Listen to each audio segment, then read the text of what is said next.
MA/MSc second semester food and nutrition students, आजकल हम लोग ऑनलाइन क्लास में प्राइमरी हेल्थ केयर के बारे में पढ़ रहे हैं। तो प्राइमरी हेल्थ केयर के क्या ऑब्जेक्टिव्स हैं और इसके अलावा क्या प्रिंसिपल्स होते हैं, इसके पिछले क्लास में बताया था। आज बताऊंगी प्राइमरी हेल्थ केयर का इंट्रा जो स्ट्रक्चर होता है वो क्या होता है, यानी प्राथमिक स्वास्थ्य सुविधाओं की जो अधोसंरचना है वो क्या होती है। देखिए, प्राथमिक स्वास्थ्य सुविधा या देखभाल जनता एवं स्वास्थ्य कर्मियों के मध्य संपर्क का प्रथम स्तर है। ये फर्स्ट लेवल होता है जब जो हेल्थ वर्कर्स हैं और जो पब्लिक है इसके बीच कांटेक्ट का ये फर्स्ट लेवल है। प्राथमिक स्वास्थ्य देखभाल के माध्यम से ही समस्त देश में स्वास्थ्य एवं परिवार कल्याण के कार्यक्रमों को लागू किया जाता है। सबको समझ में आ रहा है? प्राथमिक स्वास्थ्य सुविधा के माध्यम से ही समग्र रूप से रोग निवारक यानी प्रिवेंशन ऑफ डिजीज़, उपचारात्मक यानी उसका जो थेरेपेटिक ट्रीटमेंट है, पुनर्वास एवं स्वास्थ्य वृद्धि हेतु सेवाएं प्रदान की जाती हैं ताकि लोगों का स्वास्थ्य लाभ हो सके। स्वास्थ्य देखभाल के इस प्रथम स्तर के उपरांत द्वितीयक और तृतीयक स्तर की स्वास्थ्य सेवाएं आती हैं। तीनों स्तर मिलकर देश की समस्त शहरी एवं ग्रामीण जनसंख्या को आवश्यक स्वास्थ्य एवं परिवार कल्याण की सेवाएं पहुंचाते हैं। अब हम लोग बात करते हैं कि इनको दो भागों में बांटा जाता है। एक तो होती हैं ग्रामीण, मतलब ऐसा infrastructure of rural primary health care. Primary health care दो तरह की हुई, एक ग्रामीण स्तर पर और दूसरा शहरी स्तर पर।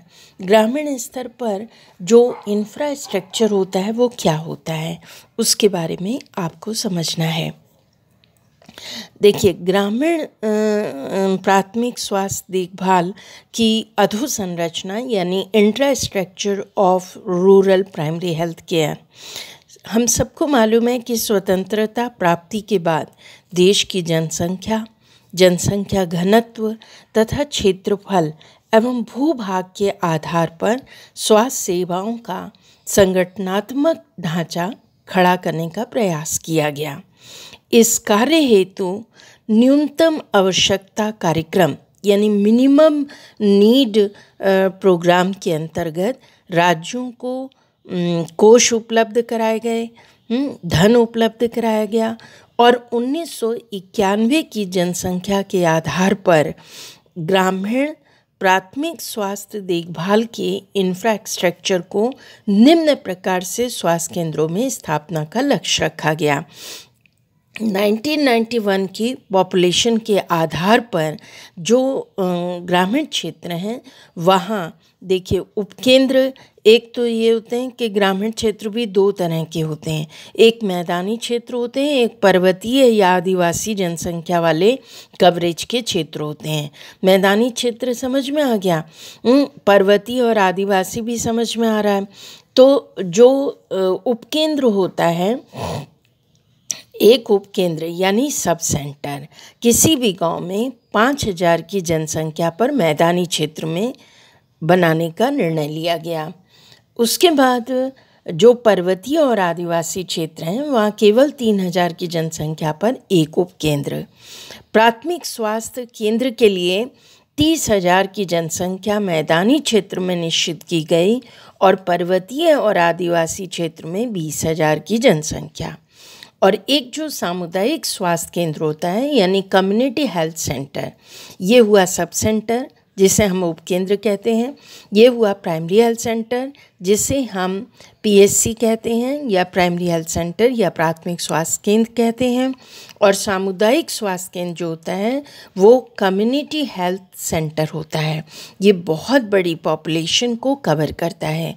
मैदानी क्षेत्र में 1,20,000 की जनसंख्या को कवर करता है और पर्वतीय और आदिवासी क्षेत्र में 80,000 की जनसंख्या पर एक बनाया जाता है। इसमें अब ग्रामीण स्वास्थ्य की जो सेवाएं होती हैं उनकी संरचनात्मक कमियां क्या हैं। यद्यपि जनसंख्या के आकार, जनसंख्या घनत्व तथा भूभाग के आधार पर ग्रामीण प्राथमिक स्वास्थ्य सेवाओं हेतु मानक स्थापित किए गए हैं, किंतु ये सब मानक निर्धारित हैं कि 5,000 की जनसंख्या, 30,000 और 1,20,000 ये मानक हैं। लेकिन फिर भी कुछ प्रॉब्लम्स क्या आती हैं, समस्याएं क्या आती हैं, किंतु विभिन्न राज्यों ही नहीं बल्कि एक ही राज्य के भीतर विभिन्न जिलों के आधारभूत संरचना में काफ़ी विभिन्नता और विसंगतियां नज़र आती हैं। एक सी पॉपुलेशन तो मिलती नहीं, कहीं ज़्यादा होगी, कहीं कम होगी, कहीं ज़्यादा होगी, तो इससे भी घनत्व एरिया को देखना पड़ेगा।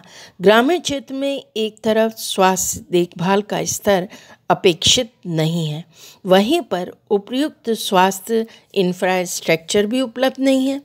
आधारभूत न्यूनतम सेवाएं जो कि बेसिक मिनिमम सर्विसेज हैं, इसके अंतर्गत केंद्र और राज्यों को स्वास्थ्य देखभाल की संरचना कमियों को दूर करने के लिए अतिरिक्त केंद्रीय सहायता प्रदान की जा सकती है। ये बहुत इम्पॉर्टेंट बात है। इन प्रयासों के बाद भी ग्रामीण प्राथमिक स्वास्थ्य देखभाल के लिए स्थापित किए गए स्वास्थ्य केंद्र अपने उद्देश्यों की तुलना में काफ़ी कम कार्य कर रहे हैं। इन संसाधनों के कम कार्य करने से कुछ दुष्परिणाम भी आते हैं। स्वास्थ्य केंद्र हेतु अनुपयुक्त स्थल का चयन, मतलब जितना स्थल चाहिए स्वास्थ्य केंद्र बनाने के लिए वो जगह ही नहीं है। स्वास्थ्य केंद्रों का रखरखाव सही तरीके से होना चाहिए। आप सबने अभी टीवी में बहुत न्यूज़ आ रही है, कोविड-19 के दौरान जगह जगह मीडिया वाले जा रहे हैं तो यही देखते हैं कि कई ऐसे स्वास्थ्य केंद्र जो कि खोले गए, उसमें सरकार का बड़ा पैसा लगा, लेकिन वहाँ गाय गोरू पाले जा रहे हैं, गोबर पाथा जा रहा है। बिहार में तो बहुत सारे ऐसे स्वास्थ्य केंद्र मिले जो कि सरकार का सारा पैसा लगाया हुआ उसमें डूब गया ना, वहाँ पे, जबकि वो कागज़ पे वो स्वास्थ्य केंद्र वहाँ उपलब्ध हैं और वहाँ पे एमओज, एएनएम्स, बीई सबकी नियुक्तियाँ की गई हैं और सब कागज़ पर तनख्वाह ले भी रहे हैं, लेकिन स्वास्थ्य केंद्र का नाम पर कुछ भी नहीं है। तो स्वास्थ्य केंद्रों का रखरखाव सही तरीके से नहीं होना, वो अनपढ़ गंवार हैं, वो ध्यान नहीं देते हैं। प्रशिक्षित व्यावसायिक एवं अन्य सहायक कर्मियों की कमी, ऐसी जगहों पर जहां गांव में मतलब किसी की वैल्यू ना हो, वहां चिकित्सक, नर्स, पैरामेडिकल स्टाफ ये भी जाना पसंद नहीं करता, क्योंकि उसे भी अपनी जान की परवाह रहती है। तो ऐसी जगहों पर जब ये नियुक्त भी किए जाते हैं तो कई जगह ये लोग पहुंचते ही नहीं हैं अपनी ड्यूटी करने के लिए। जब ड्यूटी नहीं करेंगे तो धीरे धीरे करके वो स्वास्थ्य केंद्र उजाड़ खाना बन जाएंगे। जो सरकार के द्वारा लगाया हुआ धन है वो सब बेकार चला जाएगा, जो जनता की सेवा के लिए हो रहा है वो सब बेकार हो जाएगा। औषधियाँ, निदानात्मक उपकरणों के लिए आवश्यक बजट की कमी है। यह तो दवाइयाँ सरकार के द्वारा दी जा रही हैं और सारे उपकरण भी उपलब्ध कराए जा रहे हैं, लेकिन वो बजट सही ढंग से उस बजट का इस्तेमाल नहीं हो रहा है। फिर आते हैं कि प्रथम परामर्श इकाई की सही व्यवस्था नहीं होना, उपलब्ध उपकरणों, संसाधनों के लिए ये बात समझ में आ गई। प्रथम परामर्श इकाई की सही व्यवस्था नहीं होना, मतलब जो एएनएम, एलएचवी या जो भी हैं टीबीएस, वो गांव-गांव नहीं जाती हैं, जिससे जो फर्स्ट कांटेक्ट करना चाहिए, लोगों को पूछना चाहिए, उनको बताना चाहिए कि हमारे क्षेत्र में स्वास्थ्य केंद्र है, आपके क्षेत्र में आप वहाँ आइए, फ्री ऑफ कॉस्ट आपको सारी सुविधाएं उपलब्ध होंगी। ये बिल्कुल नहीं है। उपलब्ध उपकरणों, संसाधनों के लिए विशिष्ट प्रशिक्षित कार्मिक न होना। जो भी उपलब्ध उपकरण हैं, जैसे मान लो कि वहाँ पे ओटी है, ओटी बनाया गया है, उसके लिए उपकरण भी रखे गए हैं, लेकिन उन संसाधनों को हैंडल करने वाले जो ट्रेंड वर्कर होना चाहिए वही वहाँ नहीं है। ट्रेंड कार्मिकों को उसकी उपकरण की उपलब्ध हैं, फिर भी उनकी जानकारी नहीं है या तो उपलब्ध ही नहीं है। स्वास्थ्य केंद्रों पर कार्यरत नर्स, अन्य स्वास्थ्य कर्मियों की सुरक्षा एवं आवास आवश्यकताएं पूर्ण न होना, उनको कोई सिक्योरिटी नहीं मिलती। वो जैसे महिलाएं हैं, स्वास्थ्य कार्मिक जो एएनएम होती हैं, टीबीएस होती हैं, उनको तो घर से दूर रहती हैं। सुरक्षा चाहिए, आवास चाहिए रहने के लिए। अगर सुरक्षा और आवास मिलेगा तो निश्चित रूप से वो अच्छी तरह रह सकेंगी। स्वास्थ्य केंद्रों का ग्रामीणों की पहुंच से दूर होना, स्वास्थ्य केंद्र बहुत दूर दूर बने हैं, हर गांव के बीच में नहीं है, जिसके कारण लोग वहां नहीं पहुंच पा रहे हैं। तो उपरोक्त समस्याओं और कर्मियों को जो कर्मियों की समस्याएं हैं उनको दूर करके ही ग्रामीण प्राथमिक स्वास्थ्य सुविधाओं का जो इंफ्रास्ट्रक्चर है वो मजबूत किया जा सकता है। अब infrastructure of urban primary health care, अभी आपने ग्रामीण क्षेत्र के बारे में पढ़ा, अब ये आप जानिए कि ग्रामीण क्षेत्रों के समान ही जो शहरी स्वास्थ्य सेवाओं का भी इंफ्रास्ट्रक्चर जो है वो कोई क्षेत्रीय जनसंख्या, आकार और जनसंख्या संबंधी मानक निश्चित नहीं है। प्राथमिक, द्वितीयक एवं तृतीयक, ये तीनों ही प्रकार के स्तर पर स्वास्थ्य की जो देखभाल का कोई भी सुनियोजित संगठन और रूपरेखा उसमें डिसाइड नहीं है, जिसके कारण जो शहर में भी इसका इंफ्रास्ट्रक्चर तैयार किया गया है वो सही नहीं है। परिणाम स्वरूप जहाँ एक और शहरी क्षेत्रों में प्राथमिक स्वास्थ्य सेवाओं की अनुपलब्धता है और उनका उपयोग नहीं हो पा रहा है, वहीं द्वितीय और तृतीय स्वास्थ्य सुविधाओं की भी अत्यधिक उपलब्धता एवं बहुत भीड़, ओवर क्राउडिंग है, गांव में भीड़ बहुत ज़्यादा है शहर में गांव की तुलना में, जिसके कारण वो सुविधाएं सबको उपलब्ध नहीं हो पाती। तो नवी जो पंचवर्षीय योजना है, इसके अंतर्गत शहरी प्राथमिक स्वास्थ्य सेवाओं का पुनर्गठन किया जाना है और किया जाना था। ये किताब बेटा पुरानी है और इसमें यही है कि 1997 से 2002 के बीच में जो भी इंफ्रास्ट्रक्चर था उसमें सुधार होना शहर की जनसंख्या के अनुसार, और शहर की जनसंख्या को देखते हुए 1 से 3 किलोमीटर की दूरी के अंदर ही एक आधारभूत स्वास्थ्य एवं परिवार कल्याण की सेवाएं उपलब्ध करानी इसका मुख्य उद्देश्य रखा गया। शहरी स्वास्थ्य सेवाओं को अधिक कुशल और प्रभावी बनाने के लिए शहरी स्वास्थ्य केंद्रों पर निम्न सुविधाओं को उपलब्ध कराने का लक्ष्य भी है। पहला इम्पॉर्टेंट जो लक्ष्य है वो है उपयुक्त बहिरंग सुविधाएं। उपयुक्त बहिरंग सुविधाएं किसको कहते हैं? ये ओपीडी होता है। ओपीडी समझ रहे हो, जिसमें खुले में डॉक्टर, ओपीडी मतलब ओपन डेज के अनुसार डॉक्टर बैठते हैं और उसमें जाकर पेशेंट अपनी पर्ची बनवा कर दिखा सकता है। इसको कहते हैं हिंदी में उपयुक्त बहिरंग सुविधाएं। दूसरा इम्पॉर्टेंट, शहरी स्वास्थ्य केंद्रों पर कम से कम 10 बेड की सुविधाएं उपलब्ध कराना, जिसमें से 4 बेड जो हैं वो मातृत्व देखभाल से संबंधित हों, यानी मैटरनल केयर से रिलेटेड हों। फार्मेसी, रेडियोलॉजी, फार्मेसी तो आप सबको समझ में आ रहा है, दवा, और रेडियोलॉजी मतलब एक्सरे जिसमें अल्ट्रासाउंड हो, एवं निदानात्मक सुविधाओं की बढ़ोतरी करना, ये भी ज़रूरी है। प्रसव सुविधाएं, नवजात बाल स्वास्थ्य देखभाल सेवाएं उपलब्ध कराना, मेडिकल, सर्जिकल, बाल रोग, नेत्र एवं नाक, कान, गले के रोग के विशेषज्ञों की सुविधा प्रदान कराना, क्योंकि यही रोग ज़्यादातर शहरों में भी होते हैं और गांव में भी होते हैं।